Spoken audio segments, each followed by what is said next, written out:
But I believe a chip is worth a miracle. The Preservation characters, otherwise known as March and the 5 stars. The smallest caster characters in the game, these defensive units help mitigate damage while taking aggro, leaving their strengths to be more so defined by their offensive utility on top of their ability to keep the team alive, which is just kind of expected from them as the bare minimum. And if you're wondering why this video is as long as my Harmony video despite covering 4 less units, well, you'll just have to wait and see what opinion I have to defend. Here's the criteria, I go over it in more detail in my other videos, I want each intro to be shorter than the last one, so let's go. I'm gonna take pictures of everything that's new to me. That way I won't forget about them. This is the easiest decision I've made in these videos, as Preservation March has literally nothing going for her. She used to have her exclusive taunt, but that got taken away by the free links that everyone has. Single target sustain leaves her vulnerable to any AoE attacks, and even then, she literally has 0 sustain without spending massive skill points. Her freeze can be nice, and she does have follow-up attacks to take advantage of certain endgame rotation buffs, but the fact that she is now mutually exclusive with the Hunt March just makes her borderline unusable.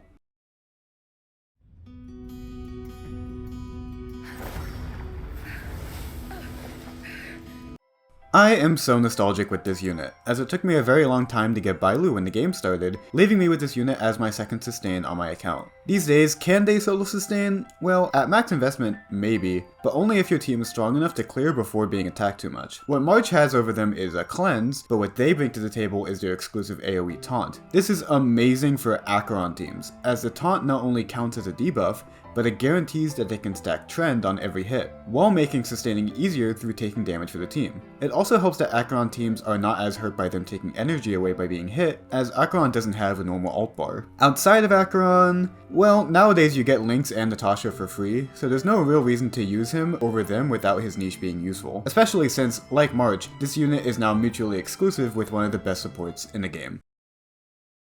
And the Silver Main Guards. Our Bellabong's indestructible shield. Gepard is very similar to Fire Trailblazer, being the safest trend stacker in the game. This is due to his innate 300% taunt value in his trace, meaning he doesn't need to do anything to be more likely to get hit. Getting hit more often also means he gets his ult back more often, which helps with his survivability. But besides that, he has no cleanse, he has no emergency shielding or sustain, and while he can solo sustain, he provides virtually 0 offensive utility past trend. If you have no one else, he is usable, but I'd say Gallagher and Lynx would be better for the average team. He's good if you want to cope about Yanqing though.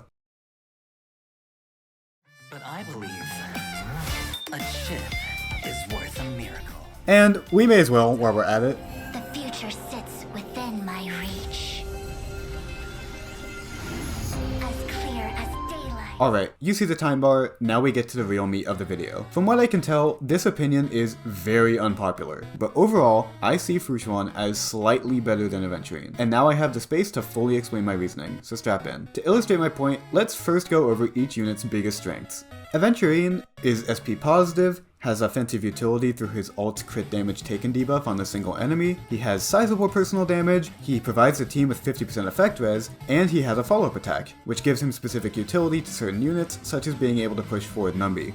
In contrast, Fushuan's strengths are being slightly SP positive, though she does need to spend SP, giving a team-wide crit buff, providing a one-time AoE CC resist that refreshes when she skills, and as a minor upside, she has an AoE ult which can help with breaking quantum weak enemies. To start, let's go through some initial points. First, I value Fushuan's crit rate much higher than Aventurine's ult debuff. For one, it's permanent, whereas Aventurine's debuff only lasts for as long as a single enemy is alive. It also affects the entire team, which lends itself well to dual DPS teams. This could also be said for Aventurine's debuff, but that's with the stipulation where everyone needs to attack the debuff target. Also, in general, crit rate is a more useful stat to buff than crit damage, as the optimal 1-to-2 crit ratio starts at a disparity, meaning that, even with a crit rate body, a lot of units want crit rate as an extra buff rather than crit damage. This is even more true with units that have single hit attacks that want crit rate to be more consistent, like Ratio's follow-up, Jingyuan's ult, Seelei's ult, or Clara's counter. Oh, also, besides all that, Fushuan's crit buff is 6 crit value better than Aventurine's, so that extra offensive utility slightly helps her counterweigh her much worse personal damage.